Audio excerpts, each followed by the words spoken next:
Hi hello ನಮಸ್ಕಾರ, welcome back to my YouTube channel. ನಾನು ನಿಮ್ಮ ಕಾವ್ಯ ಗೌಡ. ಸೊ ಇವತ್ತು ಡೈಲಿ ವ್ಲಾಗ್ನ ಶುರು ಮಾಡ್ತಾ ಇದ್ದೀನಿ. ಸೊ ನಮ್ಮ ಊರ ಕಡೆ ಹೇಗಪ್ಪ ಅಂದರೆ ಹಳ್ಳಿ ಕಡೆ ಕೆರೆಗಳಿಂದ ಮತ್ತು ತೊರೆಗಳಿರುತ್ತಲ್ಲ, ಅಲ್ಲಿಂದ ಮೀನುಗಳನ್ನ ಹಿಡ್ಕೊಂಡು ಈ ರೀತಿ ಮನೆ ಮುಂದ್ಗಡೆ ಮಾರ್ಕೊಂಡು ಬರ್ತಾರೆ. ಸೊ ಹಾಗಾಗಿ ಇವತ್ತು ಕೂಡ ಮೀನನ್ನ ಮಾರ್ಕೊಂಡು ಬಂದಿದ್ರು, ಹಾಗಾಗಿ ತೊಗೊಳ್ತಾ ಇದ್ದೀವಿ. ನಮ್ಮ ಅಪ್ಪನಿಗೆ ಸಿಕ್ಕಾಬಟ್ಟೆ ಇಷ್ಟ ಮೀನು ಅಂದರೆ. ಸೊ ನಮ್ಮ ಮನೇಲಿ ಏನು ಮಾಡಿದ್ರು ತಲೆನೋವು ಅಂತಲೇ ಹೇಳ್ಬೋದು. ಏನು ಮಾಡಿದ್ರು ಯಾರೋ ಒಬ್ಬರು ತಿನ್ನಲ್ಲ. ಸೊ ಈ ಥರ ಮೀನಿಂದ ಏನಾದರೂ ಮಾಡಿದ್ರೆ, ಫಿಶಿಂದ ಏನೋ ಮಾಡಿದ್ರೆ ನಮ್ಮ ಅಮ್ಮ ತಿನ್ನಲ್ಲ, ನಾನು ತಿನ್ನಲ್ಲ, ಅಪ್ಪ ಅಣ್ಣ ಇಬ್ಬರು ತಿಂತಾರೆ. ಅದಲ್ಲದಂತೆ ಚಿಕನ್ ಏನಾದರೂ ಮಾಡಿದ್ರೆ ನಮ್ಮ ಅಪ್ಪ ತಿನ್ನಲ್ಲ, ಹೇಗೇನು ನಮ್ಮಮ್ಮ ಕೂಡ ತಿನ್ನಲ್ಲ, ನಾವು ತಿಂತೀವಿ. ಮಟನ್ ಏನಾದರೂ ಮಾಡಿದ್ರೆ ಹೇಗೇನು ನಮ್ಮಮ್ಮ ಅದನ್ನು ತಿನ್ನಲ್ಲ, ನಾನು ತಿನ್ನಲ್ಲ ಮಟನ್ನು. ಈ ಥರ ಒಂದೊಂದು ಮಾಡಿದ್ರೆ ಒಬ್ಬೊಬ್ಬರು ತಿನ್ನಲ್ಲ. ಈ ಥರ ಏನೇ ಮಾಡಿದ್ರು ಅದಕ್ಕೆ ಏನು ಮಾಡ್ತೀವಿ, ಯಾರ್ಯಾರಿಗೆ ಯಾವ್ಯಾವಾಗ ತಿನ್ಬೇಕು ಅನ್ಸುತ್ತೋ ಅದನ್ನು ಮಾಡ್ಕೊಂಡು ತಿಂತಾ ಇರೋದು ಅಷ್ಟೇ. ಏಕೆಂದರೆ ಯಾವ್ದು ಮಾಡಿದ್ರೂ ನಾವು ತಿನ್ನಲ್ಲ. ಸೊ ಅವ್ರವ್ರಿಗೆ ಅನ್ನೋದು ಒಂದೊಂದು ಪರ್ಟಿಕ್ಯುಲರಾಗಿ ಇದು ತಿನ್ನಲ್ಲ ಅನ್ನೋದು. ಸೊ ಹಾಗಾಗಿ ಇವತ್ತು ಫಿಶ್ ಬಂದಿತ್ತು. ನಮ್ಮ ಅಪ್ಪಗೆ ಹೇಗಿದ್ರು ಇಷ್ಟ, ಬಂದರೆ ಈ ರೀತಿ ಫ್ರೆಶ್ ಆಗಿದ್ದರೆ ಇಷ್ಟ ಆದರೆ ತೊಗೊಳ್ತಾ ಇರ್ತಾರೆ, ತಿಂತಾ ಇರ್ತಾರೆ. ಮಟನ್ನು ಫಿಶ್ ಎರಡು ತಿನ್ನೋದು, ಚಿಕನ್ ತಿನ್ನಲ್ಲ. ಹಾಗಾಗಿ ಈಗ ಫಿಶ್ ತೊಗೊಂಡು ಎಲ್ಲ ಕ್ಲೀನ್ ಮಾಡ್ಕೊಳ್ತಾ ಇದ್ದಾರೆ. ನಮ್ಮೂರ ಕಡೆ ಹೇಗಪ್ಪ ಅಂದರೆ ಕ್ಲೀನೆಲ್ಲ ಮಾಡಿ ಏನು ಕೊಟ್ಟಿರಲ್ಲ, ಡೈರೆಕ್ಟಾಗಿ ಕೆರೆಯಿಂದ ಅಥವಾ ತೊರೆಯಿಂದ ಹಿಡ್ಕೊಂಡ್ಬಂದು ಈ ರೀತಿ ಮಾರ್ಕೊಂಡು ಬಂದಿರ್ತಾರೆ. ಅವರು ಒಬ್ಬೊಬ್ಬರು ಕ್ಲೀನ್ ಮಾಡಿಕೊಡ್ತಾರೆ ಅನಿಸುತ್ತೆ, ಇಲ್ಲಾಂದರೆ ನಾವೇ ಯಾರಾದರೂ ಮನೆ ಹತ್ರ ಕರ್ಕೊಂಡು ಬಂದು ಕ್ಲೀನ್ ಮಾಡಿಸ್ಕೊಳ್ಬೇಕು. ಅದಲ್ಲದಂತೆ ಈ ಚಿಕ್ಕ ಪುಟ್ಟ ಊರುಗಳಲ್ಲಿ ಯಾರು ಸಿಗ್ತಾರೆ ಹೇಳಿ, ನಾವೇ ಕ್ಲೀನ್ ಮಾಡ್ಕೊಳ್ಬೇಕು. ಸಿಟಿಗಳಲ್ಲಾದರೆ ಅಂಗಡಿಲೇ ಕ್ಲೀನ್ ಮಾಡಿ ಕೊಟ್ಬಿಡ್ತಾರೆ, ನೀಟಾಗಿ ಕಟ್ ಮಾಡಿ. ಸೊ ಇಲ್ಲಿ ನಾವೇ ಕ್ಲೀನ್ ಮಾಡ್ಕೊಳ್ಬೇಕಾಗತ್ತೆ, ನಾವೇ ಕಟ್ ಮಾಡ್ಕೊಳ್ಬೇಕಾಗತ್ತೆ. ನಮ್ಮಪ್ಪ ಎಲ್ಲ ಕ್ಲೀನ್ ಮಾಡ್ಕೊಳ್ತಾ ಇದ್ದಾರೆ. ಈ ರೀತಿ ಉಜ್ಕೊಂಡು ಅದನ್ನು ಸ್ವಲ್ಪ ತರಿ ಇರುತ್ತಲ್ಲ ನೆಲ, ಅಂಥದಕ್ಕೆ ಉಜ್ಜಿದ್ರೆ ಮೀನುಗಳೆಲ್ಲ ಕ್ಲೀನ್ ಆಗುತ್ತೆ. ಹಾಗಾಗಿ ಅದನ್ನು ಎಲ್ಲನೂ ಉಜ್ಕೊಂಡು ಅದ್ರ ಮೇಲ್ಗಡೆ ಎಲ್ಲ ಇರುತ್ತಲ್ಲ ಅದೆಲ್ಲ ಹೋಗೋ ಥರ ಉಜ್ಕೊಂಡು ಕ್ಲೀನ್ ಮಾಡ್ಕೊಳ್ತಾ ಇದ್ದಾರೆ. ಸೊ ಈಗ ಅದಲ್ಲದಂತೆ ಈ ರೀತಿ ಒಂದು ಚಾಕು ತಗೊಂಡು ಈ ರೀತಿ ಮಾಡೋದ್ರಿಂದ ಕೂಡ ಅದೆಲ್ಲ ಸಿಪ್ಪೆ ಎಲ್ಲ ಹೋಗುತ್ತೆ, ಅಂದರೆ ಮೀನು ಮೇಲೆ ಇರುತ್ತಲ್ಲ ಅದೆಲ್ಲನೂ ಕ್ಲೀನ್ ಆಗುತ್ತೆ. ಅದೇ ರೀತಿ ಅದನ್ನು ಬಂಡೆಗೂ ಉಜ್ತಾ ಇದ್ರು. ಅದಾದಮೇಲೆ ಈ ರೀತಿ ಚಾಕು ತಗೊಂಡು ಈ ರೀತಿ ಮಾಡಿಕೊಂಡು ಕ್ಲೀನ್ ಮಾಡ್ಕೊಳ್ತಾ ಇದ್ರು. ಮತ್ತು ಫಿಶ್ಶು ಚೆನ್ನಾಗಿದೆ ಅಂದರೆ ಫ್ರೆಶ್ ಆಗಿದೆ ಅಂತ ಅಂದ್ಕೊಳ್ಬೇಕು ಅಂದರೆ ಈ ರೀತಿ ಫಿಶ್ ಕಿವಿ ಇರುತ್ತಲ್ವ, ಕಿವಿ ಓಪನ್ ಮಾಡಿ ನೋಡಿದ್ರೆ ಅದು ರೆಡ್ ಕಲರ್ ಅಂದರೆ ಕಲರಾಗಿರಬೇಕು. ಅದೇನಾದರೂ ಕಲರ್ ಡಿಮ್ ಆಗಿದೆ ಅಂದರೆ ಅದು ಫ್ರೆಶ್ ಇಲ್ಲ ಅಂತ ಅರ್ಥ. ಸೊ ತುಂಬಾ ಈ ರೀತಿ ರೆಡ್ ಕಲರ್ ಕಾಣಿಸಿದ್ರೆ ಅದು ಚೆನ್ನಾಗಿದೆ ಅಂತ ಅರ್ಥ. ಸೊ ಈಗೆಲ್ಲನೂ ಚೆನ್ನಾಗೇ ಇತ್ತು, ರೆಡ್ ಕಲರಾಗಿತ್ತು. ಸೊ ಎಲ್ಲ ಕ್ಲೀನ್ ಮಾಡ್ಕೊಂಡಿದ್ದಾಯಿತು. ಈಗ ನಾನು ಕೂಡ ಅಂದರೆ ಫಿಶ್ ತಿನ್ನಲ್ಲ, ಆದರೆ ಫಿಶ್ ಫ್ರೈ ತಿಂತೀನಿ ನಾನು. ಹಾಗಾಗಿ ಫಿಶ್ ಫ್ರೈ ಮಾಡ್ಕೊಳ್ಳೋಣ ಅಂತ ನಾನು ಒಂದು 4 ಮೀನನ್ನ ಎತ್ತಿಟ್ಕೊಂಡಿದ್ದೆ ನನಗೆ ಅಂತ. ಫಿಶ್ ಸಾಂಬಾರು ತಿನ್ನಲ್ಲ ನಾನು. ಸಾಂಬಾರು ನನಗೆ ಅದೇನೋ ಇಷ್ಟನೇ ಆಗಲ್ಲ. ಸಾಂಬಾರು ತಿನ್ನಬೇಕು ಅಂದರೆ ಯಾವತ್ತೂ ಇಷ್ಟ ಆಗಲ್ಲ. ಚಿಕನ್ ಸಾಂಬಾರು ಬಿಟ್ಟರೆ ಬೇರೆ ಯಾವ ಸಾಂಬಾರು ತಿನ್ನಲ್ಲ. ಸೊ ಹಾಗಾಗಿ ಫಿಶ್ ಫ್ರೈ ಮಾಡ್ಕೊಳ್ಳೋಣ ಅಂದರೆ ಸತಿ ಫಿಶ್ ಮಾಡಿದಾಗೇನು ಫ್ರೈ ಎಲ್ಲ ಏನು ಮಾಡ್ಕೊಳ್ಳಲ್ಲ. ಇವತ್ತೇನಕ್ಕೋ ತಿನ್ನಬೇಕು ಅನಿಸ್ತು, ಹಾಗಾಗಿ ಫಿಶ್ ಫ್ರೈ ಮಾಡ್ಕೊಳ್ಳೋಣ ಅಂತ ನಾನು ಶುಂಠಿ, ಬೆಳ್ಳುಳ್ಳಿ ಮತ್ತು ಹಸಿಮೆಣಸಿನ್ಕಾಯಿ ಹಾಕ್ಕೊಂಡು ಈ ರೀತಿ ಗ್ರೈಂಡ್ ಮಾಡಿ ಇಟ್ಕೊಂಡಿದ್ದೀನಿ. ಅದಕ್ಕೆ ಮಾಮೂಲು ಫಿಶ್ ಫ್ರೈ ಕಬಾಬ್ ಮಾಡೋವಂಥ ಪೌಡರ್ ಬರುತ್ತಲ್ವ, ಆ ಪೌಡರ್ನ ಒಂದು ಪ್ಯಾಕೆಟ್ ಹಾಕ್ಕೊಂಡು ಜೊತೆಗೆ ಒಂದು ಮೊಟ್ಟೆ ಹಾಕ್ಕೊಂಡು ಈ ರೀತಿ ಪೇಸ್ಟ್ನ ಮಾಡ್ಕೊಳ್ತಾ ಇದ್ದೀನಿ, ಅಂದರೆ ಮಸಾಲಾನ ರೆಡಿ ಮಾಡ್ಕೊಳ್ತಾ ಇದ್ದೀನಿ. ಸೊ ಇಷ್ಟೇ, ಏನು ಇದಕ್ಕೇನು ಬೇರೆ ಏನು ಆ್ಯಡ್ ಮಾಡ್ಕೊಂಡಿಲ್ಲ. ಪ್ಯಾಕೆಟ್ ಮಾತ್ರ ಹಾಕ್ಕೊಂಡು ಕಲಿಸ್ಕೊಳ್ಬೋದು. ನಾನು ಇದ್ರ ಜೊತೆಗೆ ಈ ಥರ ಹಾಕ್ಕೊಂಡೆ ಚೆನ್ನಾಗಿರುತ್ತೆ ಅಂತ. ಜೊತೆಗೆ ಒಂದು ಅರ್ಧ ಹೋಳಷ್ಟು ನಿಂಬೆಹಣ್ಣು ಕೂಡ ಹಿಂಡ್ಕೊಂಡಿದ್ದೀನಿ.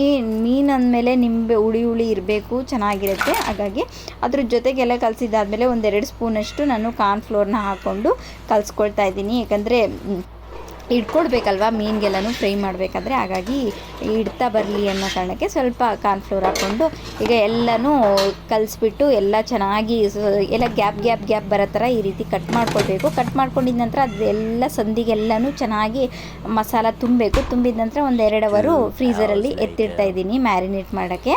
ಸೊ ಈಗ 2 ಅವರ್ ಆದಮೇಲೆ ಈಗ ತೊಗೊಂಡು ಫಿಶ್ ಫ್ರೈನ ಮಾಡ್ಕೊಳ್ತಾ ಇದ್ದೀನಿ. ತವಾ ಫ್ರೈನೇ ಮಾಡ್ಕೊಳ್ತಾ ಇರೋದು, ಕಬಾಬ್ ಏನೂ ಮಾಡ್ತಾಯಿಲ್ಲ. ಸಿಕ್ಕಾಪಟ್ಟೆ ಎಣ್ಣೆಲಿ ಹಾಕಿ ತೆಗಿಯೋದು ಅದೇನೋ ಇಷ್ಟ ಆಗಲ್ಲ. ಹಾಗಾಗಿ ಈಗ ತವಾ ಫ್ರೈ ಮಾಡ್ಕೊಳ್ತಿದ್ದೀನಿ. ಫಿಶ್ ಏನಿದ್ರು ಬೇಗ ಬೆಂದೋಗ್ಬಿಡುತ್ತೆ ಅಲ್ವಾ. ಅದಲ್ಲದಂತೆ ಮಸಾಲೆ ಸ್ವಲ್ಪ ಬೇಯಬೇಕು ಅಂದರೆ ಸ್ವಲ್ಪ ಫ್ಲೇಮ್ ಕಡಿಮೆ ಇಟ್ಕೊಂಡು ನಿಧಾನಕ್ಕೆ ಬೇಯಿಸ್ಕೊಳ್ಬೇಕಾಗತ್ತೆ. ಅದನ್ನೇ ಮಾಡ್ಕೊಳ್ತಾ ಇದ್ದೆ. ಅಂದರೆ ಒಂದು 4 ಫಿಶ್ ಮಾತ್ರ ಮಾಡ್ಕೊಂಡಿದ್ದು, ಅದನ್ನೇ ನನಗೆ ಬೇಕಾದಾಗ ಹಾಕ್ಕೊಂಡು ತಿನ್ನೋಣ ಅಂತ ಈಗ 1-2 ಫಿಶ್ಗಳನ್ನ ಮಾತ್ರ ಫ್ರೈ ಮಾಡ್ಕೊಳ್ತಾ ಇದ್ದೀನಿ. ಈಗ ಫೈನಲ್ ಆಗಿ ನನ್ನ ಪ್ಲೇಟ್ ಕೂಡ ರೆಡಿ ಆಯಿತು. ಫಿಶ್ ಫ್ರೈ ಸ್ವಲ್ಪ ಸಾಂಬಾರು ಟೇಸ್ಟ್ ಮಾಡೋಣ ಅಂತ ಹಾಕ್ಕೊಂಡಿದ್ದೆ. ಈಗ ಒಂದೊಳ್ಳೆ, ನನಗೆ ಏನೇ ಅಂದರೂ ಫಿಶ್ ಸಾಂಬಾರು ಅಂದರೆ ಇಷ್ಟನೇ ಆಗಲ್ಲ, ಟೇಸ್ಟೇ ಇಷ್ಟ ಆಗಲ್ಲ ನನಗೆ. ಫ್ರೈ ಮಾತ್ರ ಇಷ್ಟ ಆಗುತ್ತೆ. ಹಾಗಾಗಿ ಫ್ರೈ ಮಾಡಿಕೊಂಡು ತಿಂದೆ. ಈಗ ಊಟ ಮಾಡ್ತಾ ಇದ್ದೀನಿ ನಾನು ಕೂಡ. A few moments later.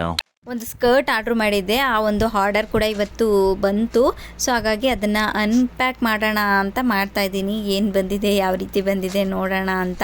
So order ಏನೋ ಮಾಡಿರ್ತೀವಿ, ಆರ್ಡರ್ ಬಂದಾದಮೇಲೆ ಯಾವ ರೀತಿ ಇರುತ್ತೆ, ಏನು ಬಂದಿರುತ್ತೆ ಅಂತ ನೋಡೋದೇ ಒಂದು ಫಸ್ಟು ಕುತೂಹಲ ಅಲ್ವಾ. ಸೊ ಏನು ಕರೆಕ್ಟಾಗಿ ಬಂದಿದೆಯಾ, ಚೆನ್ನಾಗಿರೋದು ಬಂದಿದೆಯಾ, ಬಂದಿಲ್ವಾ, ನಾವು ಆರ್ಡ್ರ್ ಮಾಡಿರೋದೇ ಬಂದಿದೆಯಾ ಬಂದಿಲ್ವಾ ಅನ್ನೋದು ಬೇಗ ನೋಡಿಬಿಡ್ಬೇಕು ಅನ್ನೋ ಎಕ್ಸೈಟ್ಮೆಂಟ್ ಇರುತ್ತಲ್ವ. ಸೊ ಹಾಗಾಗಿ ಓಪನ್ ಮಾಡಿ ನೋಡ್ತಾ ಇದ್ದೀನಿ. ಓಕೆ, ನಾನು ಮಾಡಿರೋದೇ ಬಂದಿದೆ, ಚೆನ್ನಾಗಿ ಬಂದಿದೆ. ಸ್ಕರ್ಟು ಜೀನ್ಸ್ ಸ್ಕರ್ಟ್ ಆರ್ಡ್ರ್ ಮಾಡಿದ್ದೆ, ನೋಡ್ತಾ ಇರ್ಬೋದು ಈ ರೀತಿ ಚೆನ್ನಾಗಿ ಬಂದಿತ್ತು. ಅದನ್ನೇ ಓಪನ್ ಮಾಡಿಕೊಂಡು ನೋಡ್ತಾ ಇದ್ದೆ ಯಾವ ರೀತಿ ಬಂದಿದೆ ಅನ್ನೋದನ್ನ. The next day. ಇವರು ನಮ್ಮದಕ್ಕೆ ನಿಮ್ಮೆಲ್ರಿಗೂ ಗೊತ್ತೇ ಇರುತ್ತೆ, ರೆಗ್ಯುಲರಾಗಿ ನನ್ನ ವ್ಲಾಗ್ಸ್ನ ನೋಡೋರಿಗೆ. ಸೊ ಇವತ್ತು ಅವ್ರಿಗೆ ಹಾಸ್ಪಿಟಲ್ ಚೆಕಪ್ ಇತ್ತು, ಹಾಗಾಗಿ ಹಾಸ್ಪಿಟಲ್ಗೆ ಹೋಗಿದ್ದೀವಿ. ಸೊ ಅದೇನೋ ಹೇಳ್ತಾರಲ್ಲ, ಆನೆ ಏನು ಇರುವೆ ನೋಡಿದ್ರೆ ಆನೆನೂ ಎದುರುಕೊಳ್ಳುತ್ತೆ ಅಂತ, ಹಾಗೆ ಸಿರಿಂಜ್ ನೋಡಿದ್ರೆ ಎಂಥ ಮನುಷ್ಯರು ಎದುರುಕೊಳ್ಳೇಬೇಕು. ಸಿರಿಂಜ್ ಹತ್ತಿರ ಬರ್ತಿದ್ದಂಗೆ ಎಂಥವ್ರಿಗೂ ಭಯ ಸ್ಟಾರ್ಟ್ ಆಗುತ್ತೆ. ಅವ್ರು ಎಷ್ಟೇ ದಪ್ಪ ಇದ್ದರು, ಎಷ್ಟೇ ಉದ್ದ ಇದ್ದರು, ಅವರಿಗೆ ಭಯ ಅನ್ನೋದು ಸ್ಟಾರ್ಟ್ ಆಗಿಬಿಡುತ್ತೆ. ಈವನ್ ಅವ್ರು ಕೆಲಸ ಮಾಡೋರಿಗೂ ಕೂಡ ಅವರು ಬೇರೆಯವ್ರಿಗೆ ಚುಚ್ಚೋಕ್ಕೆ ಈಸಿ ಆಗುತ್ತೆ, ಬಟ್ ಆದರೆ ಅವರೇ ಆ ಪ್ಲೇಸಲ್ಲಿ ಕೂತ್ಕೊಂಡ್ರೆ ಅವ್ರಿಗೂ ಕೂಡ ಭಯ ಆಗುತ್ತೆ. ಸೊ ಆ ಥರ. ಸೊ ಅದಾದಮೇಲೆ ಬ್ಲಡ್ ಟೆಸ್ಟ್ ಎಲ್ಲ ಇತ್ತು, ಅದೆಲ್ಲ ಬ್ಲಡ್ ಟೆಸ್ಟ್ ಎಲ್ಲ ಕೊಟ್ಟು ಸದ್ಯ ಸ್ವಲ್ಪ ಊಟ ಮಾಡ್ಕೊಂಡು ಬರೋಣ, ಮಧ್ಯಾಹ್ನ ಕೂಡ ಆಗಿತ್ತು. ಹಾಗಾಗಿ ಊಟಕ್ಕಂತ ಸೂರ್ಯ ಹೋಟೆಲ್ಗೆ ಹೋಗಿ ಊಟ ಮುಗಿಸ್ಕೊಂಡು ಮತ್ತೆ ವಾಪಸ್ ಹಾಸ್ಪಿಟಲ್ ಹತ್ರನೇ ಬಂದ್ವಿ. ಹಾಸ್ಪಿಟಲ್ ಹತ್ರ ಬಂದು ನಮ್ಮ ಅತ್ತಿಗೆಗೆ ಚೆಕಪ್ ಇತ್ತು. ನಾನದು ವೆಯ್ಟ್ ಮಾಡಿ ಕೂತ್ಕೊಳ್ತಾ ಇದ್ದೆ, ಸುಮ್ಮನೆ ನೋಡ್ತಾ ಇದೆ ಎಷ್ಟೊತ್ತಿಗೆ ಆಗುತ್ತೆ ಅಂತ.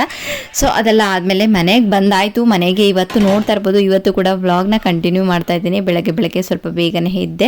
ಇವತ್ತು ಹೊಲದಲ್ಲಿ ಲೇಬರ್ಸ್ ಇದ್ದಾರೆ, ಹಾಗಾಗಿ ಅಮ್ಮ ಕೂಡ ಜೊತೆಗೆ ಹೋಗಿದ್ದಾರೆ. ಸ್ವಲ್ಪ ಕೆಲಸ ಇದೆ, ಹಾಗಾಗಿ ಈಗ ಸ್ವಲ್ಪ ಅಕ್ಕಿ ಅಂದರೆ ಅಕ್ಕಿದು ನುಚ್ಚಿರುತ್ತಲ್ಲ ಅದನ್ನೆಲ್ಲ ಹಾಕಿ ಇಟ್ಟು ಹೋಗಿದ್ದಾರೆ. ಜೊತೆಗೆ ಇವತ್ತು ನೋಡ್ತಾ ಇರ್ಬೋದು ಗೊಜ್ಜು ಅಂತ ಹೇಳ್ತೀವಿ ನಾವು, ನಮ್ಮ ಕಡೆ ಇದೆಲ್ಲನೂ ತುಂಬ ಫೇಮಸ್ ಅಂತಲೇ ಹೇಳ್ಬೋದು. ಗೊಜ್ಜು, ಬಜ್ಜಿ, ಮಸ್ಕಾಯಿ, ಈ ಥರದೊಂದಷ್ಟು ಸಾಂಬಾರುಗಳು. ಸೊ ಹಾಗಾಗಿ ಇವತ್ತು ಸ್ವಲ್ಪ ನಾನು ಅವ್ರಿಗೆ ಮುದ್ದೆ ಮಾಡಿ ಕಳಿಸ್ಬೇಕಿತ್ತು. ಅಮ್ಮ ಹೋಗಿದ್ದಾರೆ, ಹಾಗಾಗಿ ಅಪ್ಪ ಬಂದು ಊಟನ ತೊಗೊಂಡು ಹೋಗ್ತಾರೆ. ಹಾಗಾಗಿ ಎಲ್ಲನೂ ರೆಡಿ ಮಾಡ್ತಾಯಿದ್ದೀನಿ. ನಾನೇನು ಅಂದರೆ ಈ ಥರ ಸ್ವಲ್ಪ ಏನಾದರೂ ಇದ್ದರೆ ನನ್ನ ಟೈಮಿಗೆ ಮಾತ್ರ ನಾನು ಎದ್ದು ಎಲ್ಲನೂ ಮಾಡಿ ಕಳಿಸ್ತೀನಿ. ಹಾಗಾಗಿ ಅಮ್ಮ ಒಂದಷ್ಟು ರೆಡಿ ಮಾಡಿ ಹೋಗಿದ್ರು. ಮುದ್ದೆ ಮತ್ತು ಆರೋಗ್ಬಿಡುತ್ತೆ ಅಲ್ವಾ, ಹಾಗಾಗಿ ಬೇಗನೆ ಹೋಗಿಬಿಟ್ಟಿದ್ರು. ಇವಾಗ ಹೇಗೆ ಅಂದರೆ ಸಿಕ್ಕಾಪಟ್ಟೆ ಬಿಸಿಲಿರೋದ್ರಿಂದ, ಬಿಸಿಲುಗಾಲ ಅಲ್ವಾ, ಲೇಬರ್ಸ್ಗಳೂ ಬೇಗ ಎದ್ದಿದ ತಕ್ಷಣ 6 ಗಂಟೆಗೆ 6:15ಗೆ ಹೋಗಿಬಿಡ್ತಾರೆ. ಟೈಮಿಂಗ್ಸ್ ಚೇಂಜ್ ಮಾಡಿಕೊಂಡು, ಅಂದರೆ 7:30 8 ಗಂಟೆಗೆ ಹೋಗೋರು 6 ಗಂಟೆ 6:15ಗೆ ಹೋಗಿ ಸ್ವಲ್ಪ ಬೇಗ ಬಂದುಬಿಡೋದು ಕೆಲಸ ಮುಗಿಸ್ಕೊಂಡು, ಆ ಥರ. ಹಾಗಾಗಿ ಹೋಗ್ಬಿಟ್ಟಿದ್ರು. ಅಮ್ಮ ಆವಾಗಲೇ ತೊಗೊಂಡೋಗೋಕ್ಕಾಗಲ್ಲ ಅಂತ ಅದಾದಮೇಲೆ ಮಾಡಿ ಕಳಿಸು ಅಂತ ಹೇಳಿದರು. ಹಾಗಾಗಿ ಒಂದು 3 ಜನ ಇದ್ದರು, ಹಾಗಾಗಿ ಮಾಡಿ ಕಳಿಸ್ದೆ. ನುಗ್ಗೆಕಾಯಿ ಸಾಂಬಾರು ಮತ್ತು ಗೊಜ್ಜು ಮತ್ತು ಏನು ಪುಳಿಯೋಗರೆ ಗೊಜ್ಜು ಕೂಡ ಇತ್ತು, ತಿಂತಾರೆ ಅಂತ ಅದನ್ನು ಕೂಡ ಹಾಕಿ ಬುತ್ತಿ ಬಾಕ್ಸ್ ಎಲ್ಲ ರೆಡಿ ಮಾಡಿ ಕಳಿಸ್ತಾಯಿತ್ತು. ಅಪ್ಪ ಬಂದು ತೊಗೊಂಡು ಹೋದರು. ಸೊ ಅದಾದಮೇಲೆ ಇನ್ನೊಂದು ಕೂಡ ಪಾರ್ಸಲ್ ಇತ್ತು, ಅಂದರೆ ಆರ್ಡರ್ ಮಾಡಿದ್ದೆ, ಅದು ಕೂಡ ಪ್ಯಾಕಿಂಗ್ ಬಂದಿದೆ, ಪಾರ್ಸಲ್ ಬಂದಿದೆ. ಅದನ್ನು ಕೂಡ ಓಪನ್ ಮಾಡ್ತಾಯಿದ್ದೀನಿ. Thanks for watching this video. Love you all.